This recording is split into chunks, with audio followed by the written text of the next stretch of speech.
Hello everyone, hope you're having a good time so far. The next session will be Marketing in Asia 2023. We will look into trends, insights and tips to grow your brand. Let's welcome the guest, the moderator, Bojan Ninkovic, the digital lead at Ultimate Fintech, who will introduce the panel. Let's give him a warm welcome. Hello everyone. Hello. Hello everyone. Warm welcome from my side to the IFX Expo Asia Marketing panel. We have great guest speakers today with me. I'd like to introduce you to you. So I'll start from my left side. Stefano Virgilli, DWF Labs Venture Capital, Italian board, Singapore PR. With a diverse career, 5 years in sales, 5 years in marketing, 5 years in training, 5 years in cybersecurity, 5 years in crypto and blockchain, spanning through Europe, Africa, Middle East, and Southeast Asia. To his left, Justin Peyton, Chief Transformation Officer, Wunderman Thompson. Justin is a strategic marketing leader who helps brands connect the dots between today's emerging technologies and tomorrow's business opportunities. In his role as Chief Transformation and Strategy Officer for Wunderman Thompson, APAC, he brings together the tech, data, commerce, customer experience, and brand strategy practices to unlock the latent potential of brands through innovative new services, business models, engaging experiences and creative content. Maksim Kaljakin, Senior Fintech Lead for HTTPool Aleph Group. Maksim leads the fintech industry growth at Aleph, the leading global enabler of digital advertising and official sales partner to all largest social media platforms. He worked in IT at Hewlett-Packard and later in sales at Twitter, where he quickly established himself as a passionate trainer and mentor, and later as performance expert to his peers, while simultaneously a trusted partner and strategic advisor to his clients. Hadi Labi, Chief Marketing Officer, Emporium Capital Group. Hadi is the Chief Marketing Officer. He has extensive experience in marketing with the financial service industry as other various sectors. Hadi has helped several firms develop effective and high-impact marketing strategies in their respective fields. He also holds a master's degree in international marketing from EIA Lyon School of Management in France. He has developed social media presence and large PR campaigns. Over the years, he has also helped several financial firms launch and develop significant presence in MENA region. Last not the least, Steven Hatzakis. Steven, as the Global Director of Online Broker Research at Reink Media Group since 2016. Steven's research and broker reviews are read by millions of people each year across RMG-operated domains, including forexbroker.com, broker notes, and stockbrokers. Steven holds a Series 3 license in the US with the Commodity Futures Trading Commission as a registered commodity trading advisor. Since 2008, in addition to bringing nearly 25 years of Forex industry experience, including over 1,000 published articles, Steven has been writing about Bitcoin and cryptocurrency for almost 10 years. We have a fantastic group of speakers, so we are into a very exciting session. The last few years have been a wild ride as we have witnessed changes on a global scale that have forever altered consumer habits. Booming MarTech and the new world metaverse becoming more integrated into the fintech landscape. How can businesses keep up with ever-evolving trends, tech and regulation in marketing in Asia and beyond? We'll look for these answers in today's panel session. I would like to open this session with maybe a sentence forged 26 years ago that content reigns as the king, and I guess that today we still see that even though through these years the content has kept his importance, and in today's time I would like to maybe start from the importance of content and get the point of view from our today's speakers. As somebody who has done a lot of content in his very fruitful career, I would like to speak maybe Steven to start with this topic. Thank you. Can everybody hear me clearly? Okay, great. So thank you for that introduction, and yeah, look forward to participating in this panel. I would start with the importance of best practices with content. Content has come a long way. We've seen the quality of content improve when you look at like educational materials from brokers, research, and even the quality of ads on the internet. It's moving towards greater accuracy, because nobody wants to be misled. There's been a lot of bad practices in the industry over the years, but I think it's moving in a better direction. However, there is still room to improve. And we've seen recently regulators make announcements, like ASIC just 2 weeks ago said that brokers need to be careful with their zero spread and zero commission marketing materials, because people still end up paying fees. And that's why I think the question is, how can we make the content even more accurate so that it's really a true representation of what the product offering is? Because if you're a broker, you might think you have the best platform in the world, but unless it truly is, you need to be honest about how you're describing your product. And I think that comes down to making sure that the subject matter experts are writing the material, or they're at least speaking to the people who are writing the material, and that truly represents the scope of the offering of the products that you have. Like in the crypto industry, we've seen projects say, oh, our platform does this, but they haven't even built the platform yet.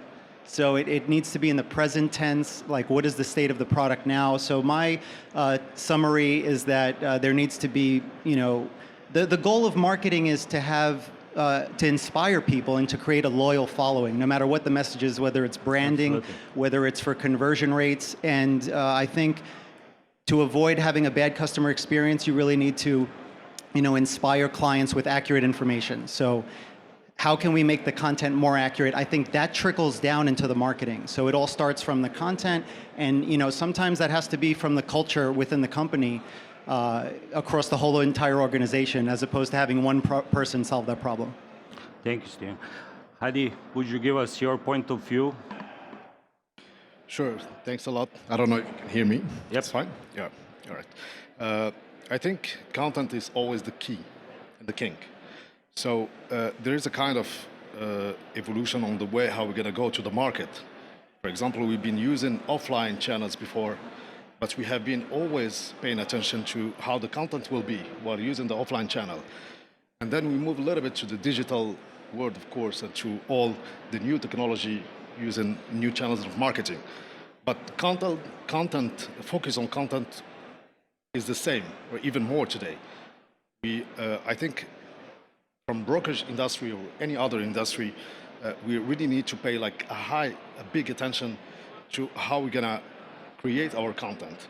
And of course, as Stefan say, a lot of brokers are claiming the fact that they are number one, or the fact that their platform is the best, and et cetera, et cetera. For me, this is not the kind of content that will be in the future the best selling point.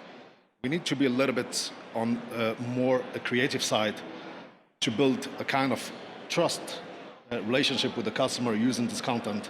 Of course, create like a quality content, whatever is a video or photography or like even articles or anything like that. So paying attention to the quality of content, for me, is the key to achieve a successful marketing campaign.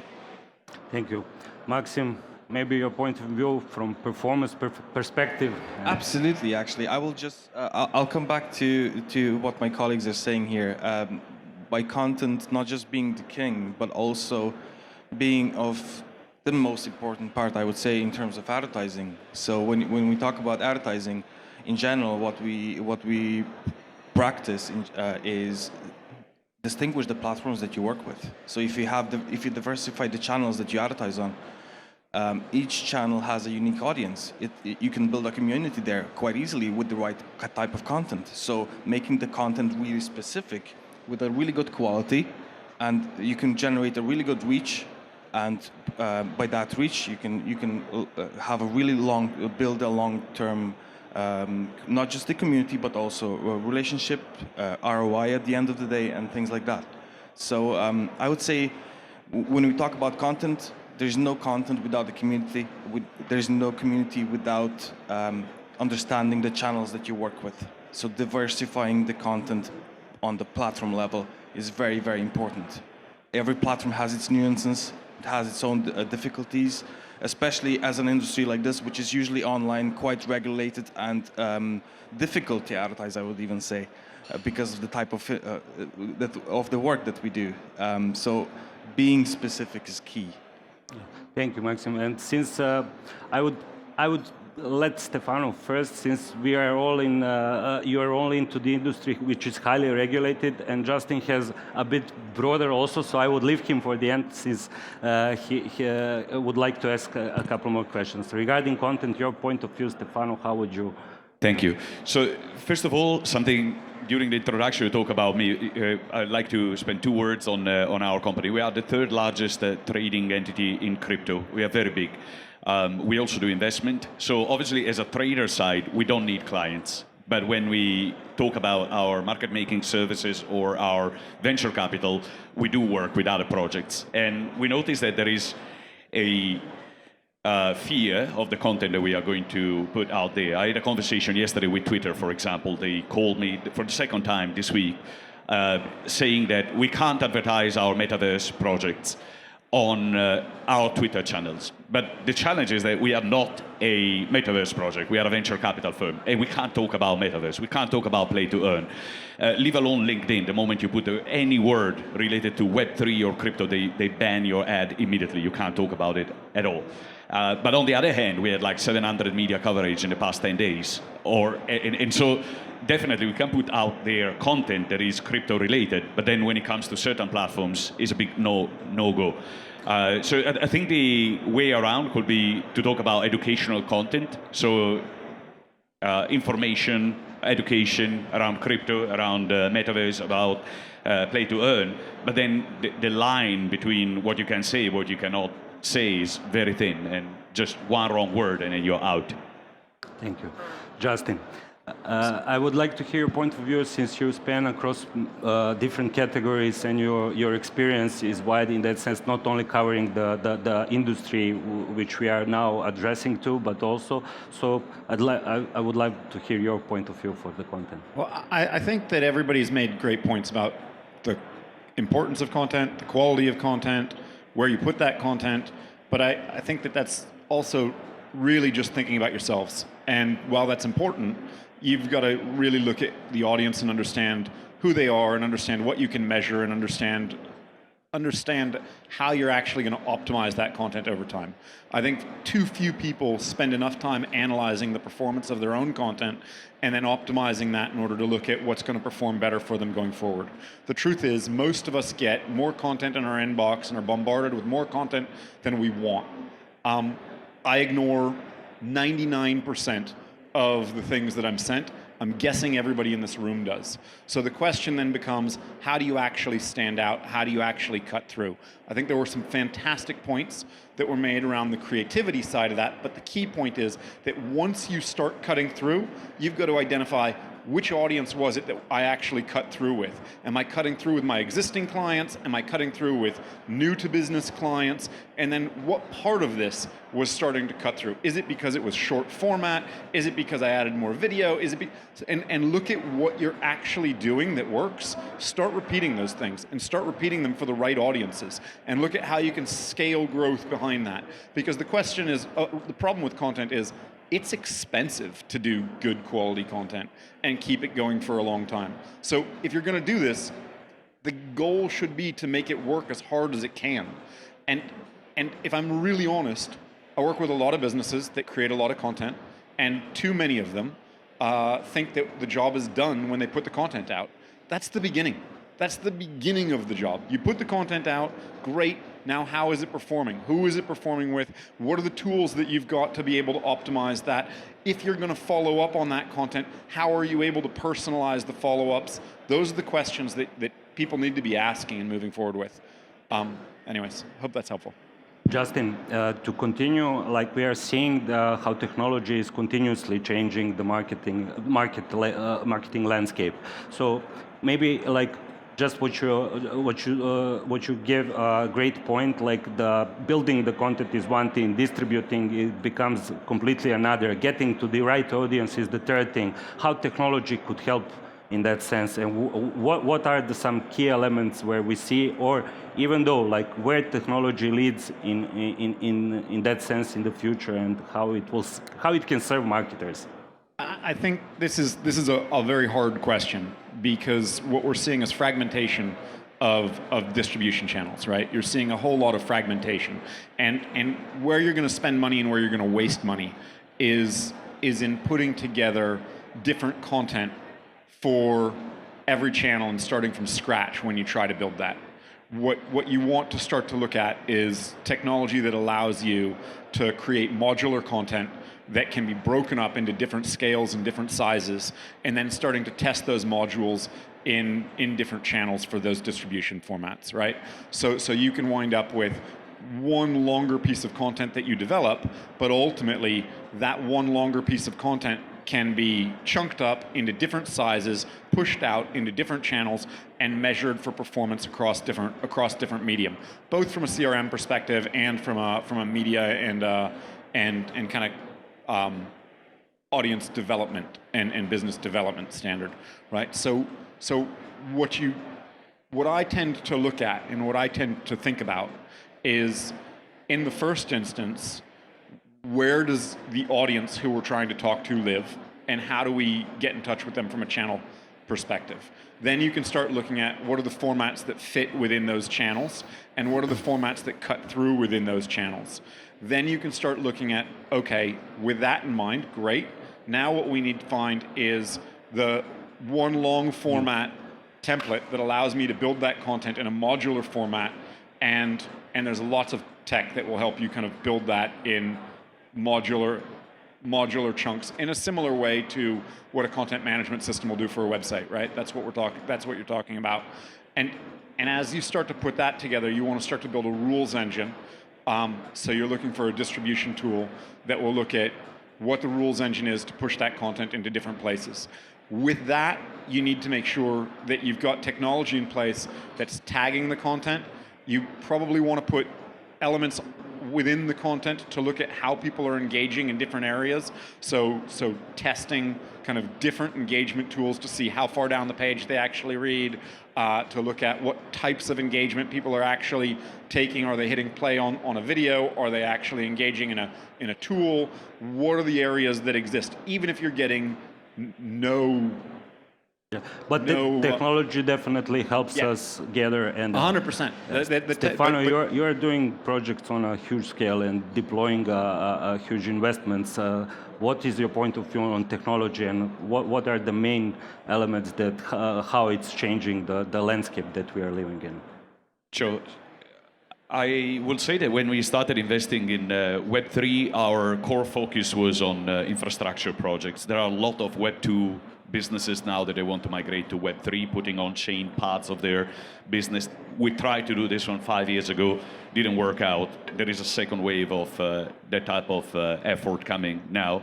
I've noticed some trends that are trying to link the metaverse to the offline world and the other way around. There was an interesting project where you can track existing, like real airplanes in the sky with your camera, and through augmented reality, they drop supplies that then you can find in your games. So there are a lot of cross offline to online, Web2 to Web3 ideas that are coming up in terms of content that are really exciting, really gamified.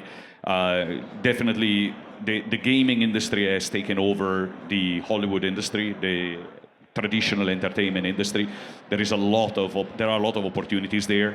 It was shown by the efforts that were made in the metaverse last year, especially by a multinational corporation that went in and bought land in the metaverse, or bought advertising in the metaverse. I think over there's going to be a good runway of 2 to 3 years of opportunities to communicate.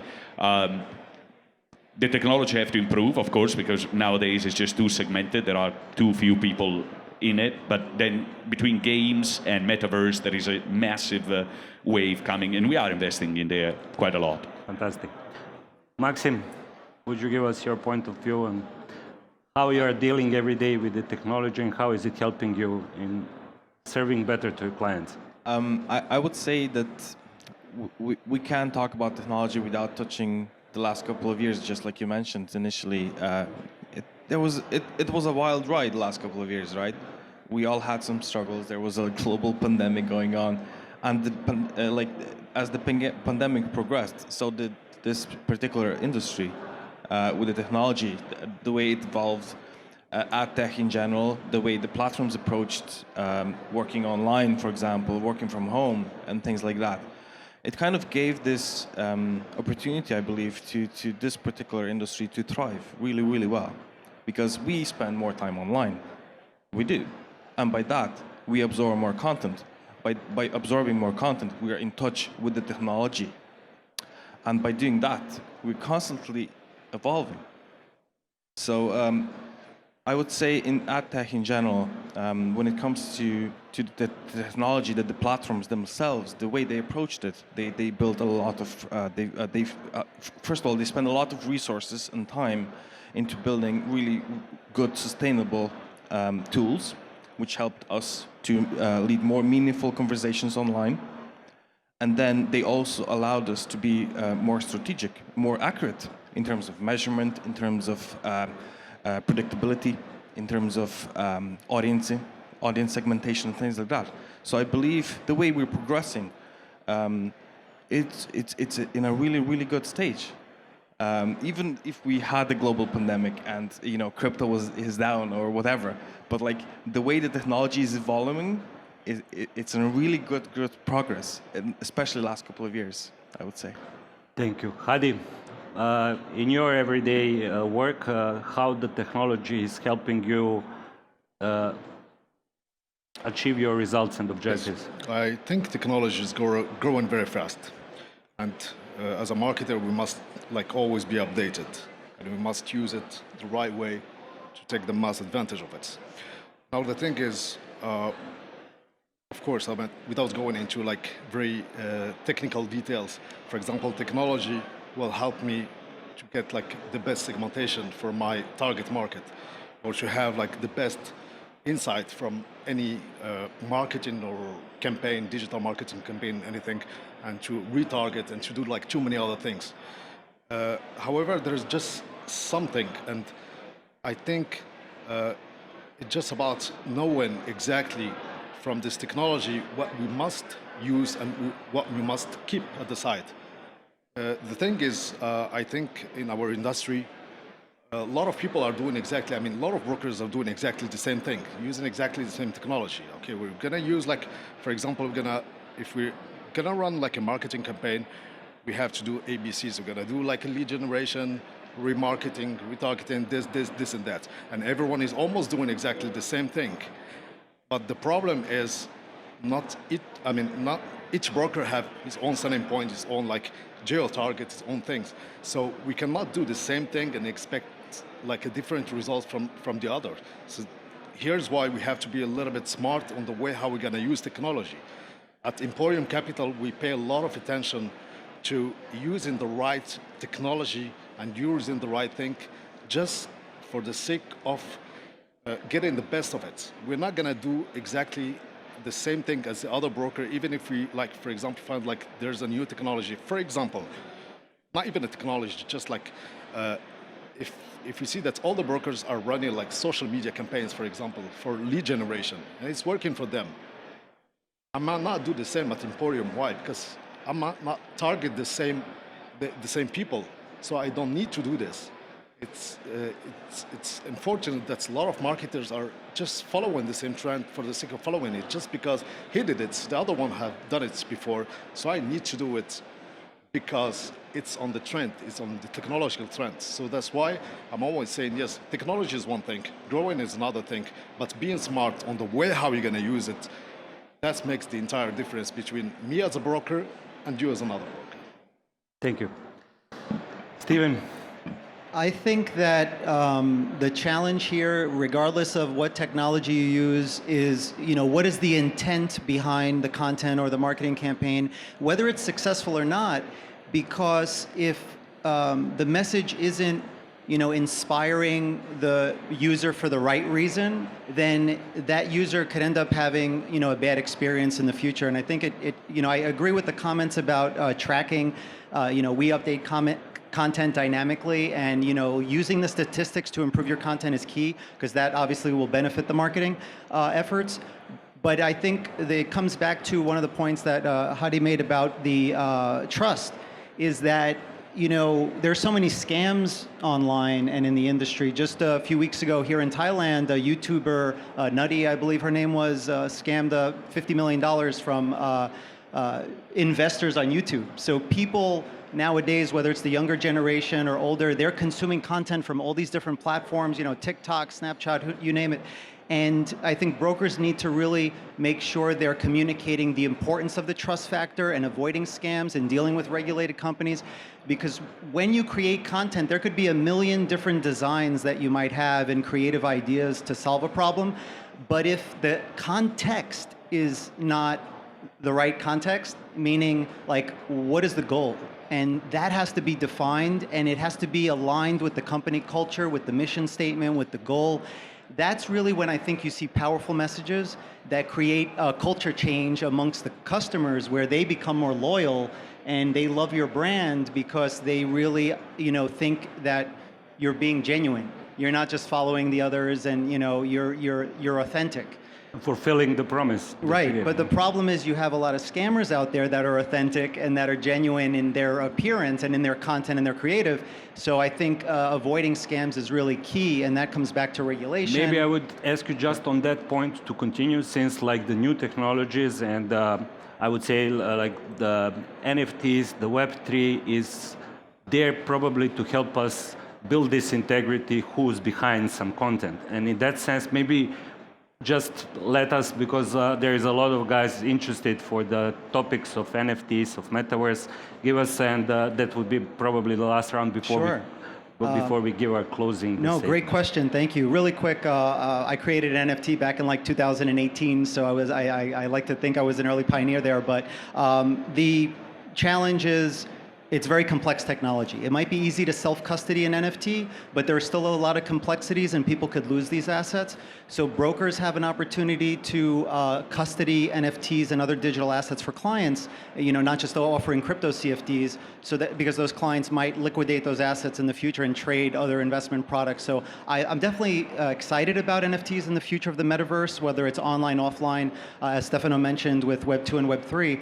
I think that the challenge is, again, scams, and there's so many projects, and how do you do the right due diligence? How do you know which projects are legit, which projects you should follow? There's just so much information out there. So again, it comes back to finding high quality content written by trustworthy companies, and the marketers have to look at what is the user intent. To Justin's point about knowing the customer. You have to really know what problem are you trying to solve with the marketing. It can't just be about conversions or selling a product. It has to be bigger than that. And I think I'm positive about the Web3 space, but it's still early. And I think maybe brokers are still a decade away from offering decentralized exchanges and things like that, and metaverse products. But it's coming fast, so it's an exciting space. Justin, I would ask you. You are a respected thought leader for the Web3. You have you are publishing regularly on this topic. NFTs, metaverse. What is the potential for marketers in the future, and how they can benefit from it?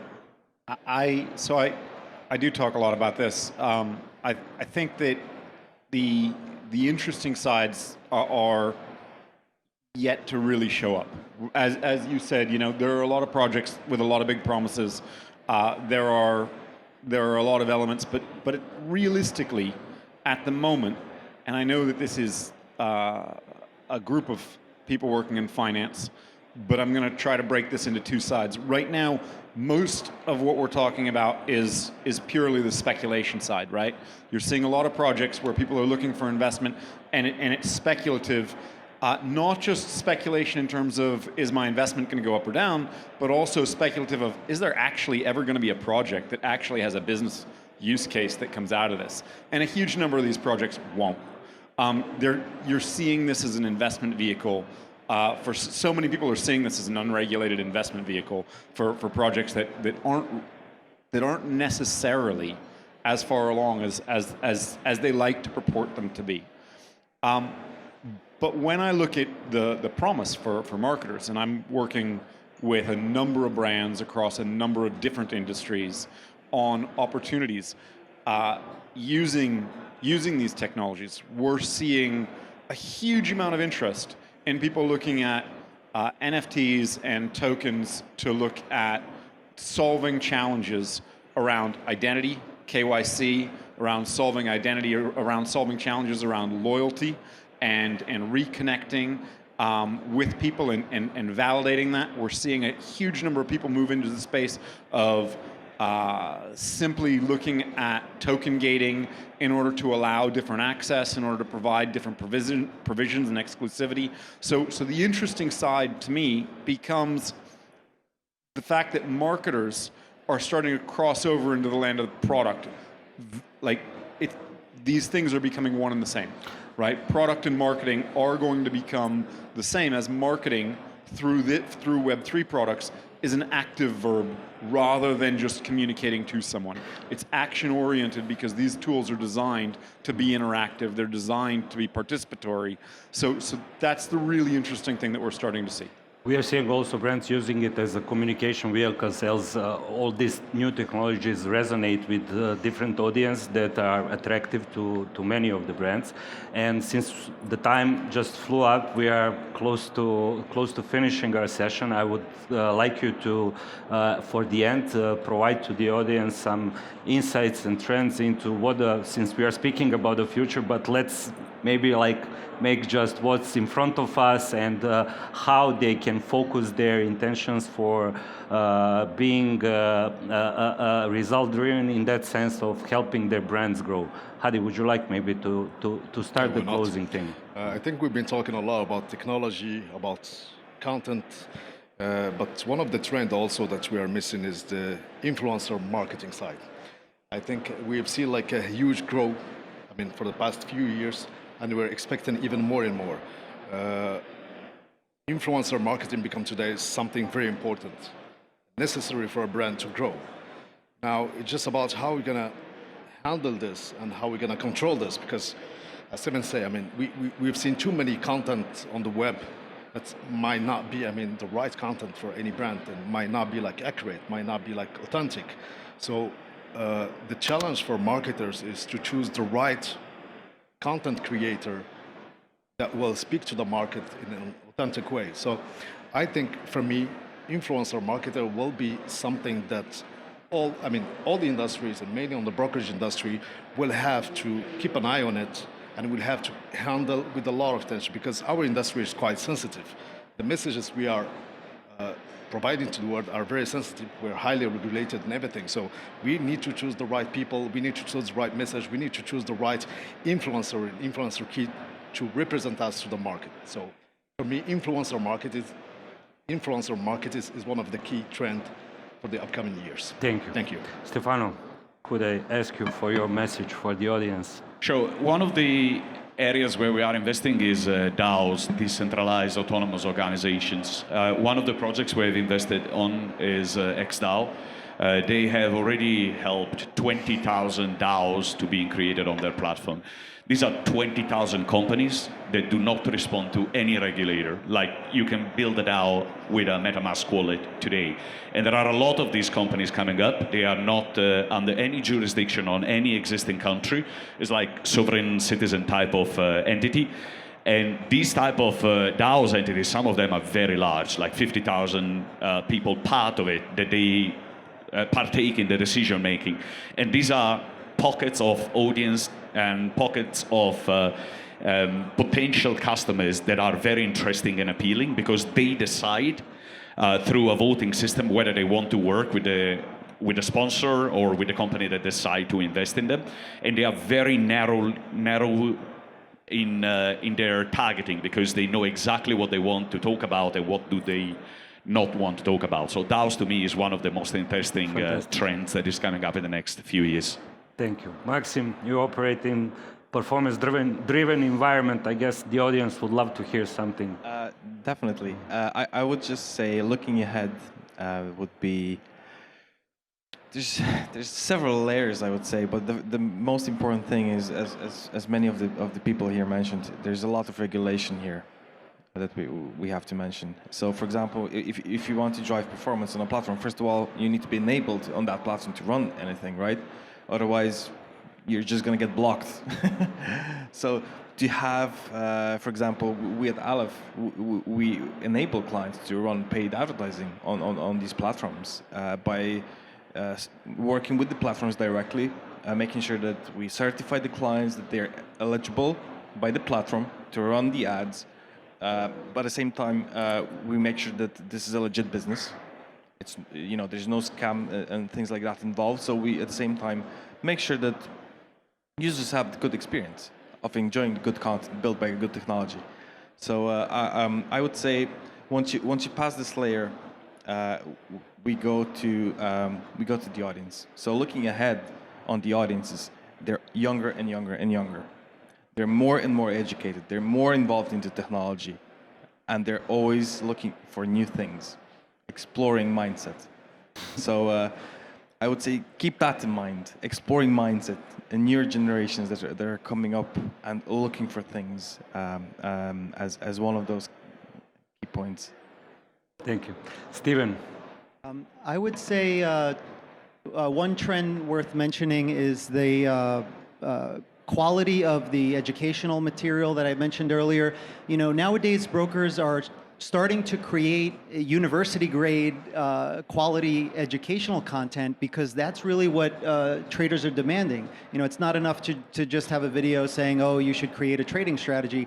Like literally, content now is getting to the point where it will go deeply into the subject matter, and there'll be progress tracking or quizzes that you can take when you're going through a course that's going to enable you to see, how well you did or how much you know the content that you just learned. Just like you would expect if you're taking a class at a university online. So I think we're going to start to see more of that. The quality of the educational materials is going to continue to get more advanced, as well as research. And across the entire website that brokers have, or even if it's a YouTube video they have, again, the quality of the content should be going towards greater transparency, greater explanation of the subject matter, and not just having it be more salesy like we had, decades ago, where whether you're speaking to a customer service rep, nobody wants to be sold, right? So I think, again, it has to start from the top and be part of the culture of the brokerage, where it's not just about conversion, it's about educating the customer and really the relationship with them. So that was one of my takeaways on the trends, is the quality of the education, and also the need for best practices with balanced ads. Like, you want the content in the marketing to be balanced and not making claims that are like, unreasonable, because it could be very subtle. Marketers get away with making very kind of subtle claims, and they hope not to get in trouble by it, right? But things like what the ASIC regulator said with the zero commissions, even something as subtle as that is attracting negative attention. So clients need to deal with trustworthy brokers to avoid scams, not take advice from YouTube. So I think that's another trend. Hopefully the masses are going to, gravitate towards trusted institutions. Providing education, right. It will also help build the trust from the brand. Justin, your message for the audience. So no one's mentioned it, and we failed to mention it in the tech section. So I'll talk about AI created content, right? If you haven't played with GPT-3, I'd recommend it. If you haven't played with Midjourney, I'd recommend it. These tools are increasingly going to be used to create content. They'll be trained on your brand content. It'll write the text automatically. It'll expand everything. These tools are already there. The speed with which they are getting better is amazing. And so I'd say play with those tools a little bit. They're fun, if nothing else, to begin with. But there are a lot of businesses that are starting to spring up that are giving you access to some of these tools to create brand content that will feel on brand, and can write B2B related content. Fantastic. Gentlemen, thank you so much. We are 1 minute till the end. I would love if the audience have any questions for our guests. This is the moment. Please.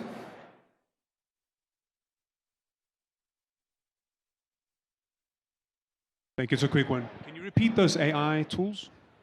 So GPT-3 is a text writing engine.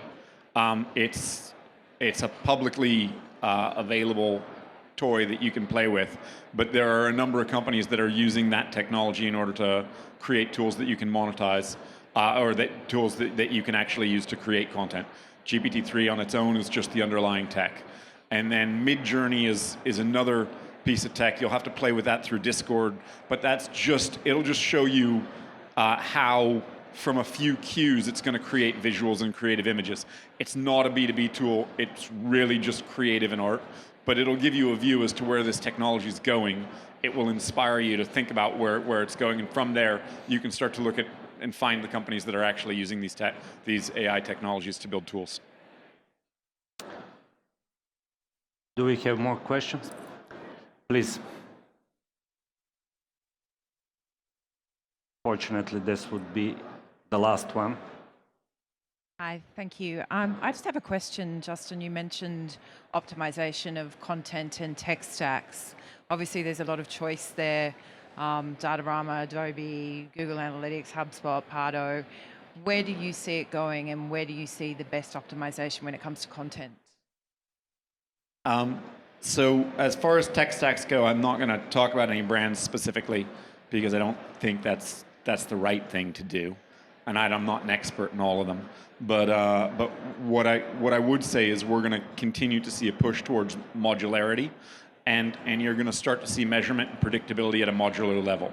So we all talk quite a bit about predictive analytics and being able to forecast elements. I think that forecasting element so far has been based by and large on trying to forecast elements like conversion and the elements that drive real business value, which is great. But when we talk about content and the connection, what we really want to be able to predict is this solving a need and solving a challenge that our target audience actually has. So I think you're going to start to see predictability move from just looking at the business side to looking at the audience side as well. But again, I'm starting to see the beginning of that in things, but I'm not privy to what a lot of these companies' tech roadmaps look like. So don't quote me on it. It's said that we can have one more question if somebody would like to ask. If not, we are finalizing. No? We have.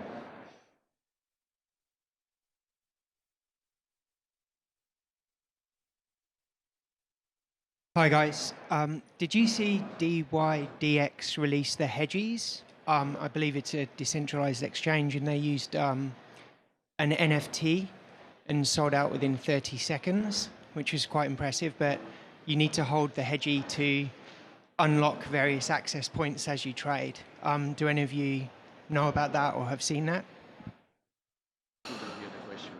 I didn't also hear very well. Can you just... Did any of you see the Hedgies, the NFT that enables unlock points with trading? Are any of you aware of that or have seen it? Yeah, I still don't understand, and I think maybe if you can...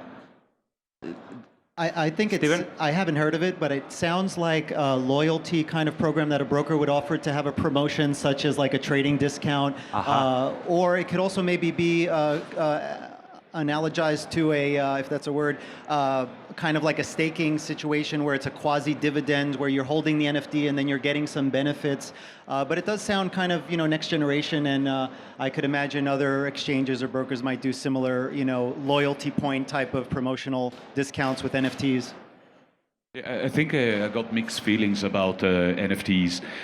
I see it like the tulip speculation to a certain extent, where everyone wants to look pretty for the wave of NFT that we have seen last year. But I think that the NFT is going to much different direction, and if within the next 1 year we barely remember that you used to have NFT I see your avatar on Twitter, but it's going to be linked more to title ownership. I'm imagining it's quite interesting actually that we missed the opportunity to put the COVID vaccination status on the blockchain or NFT.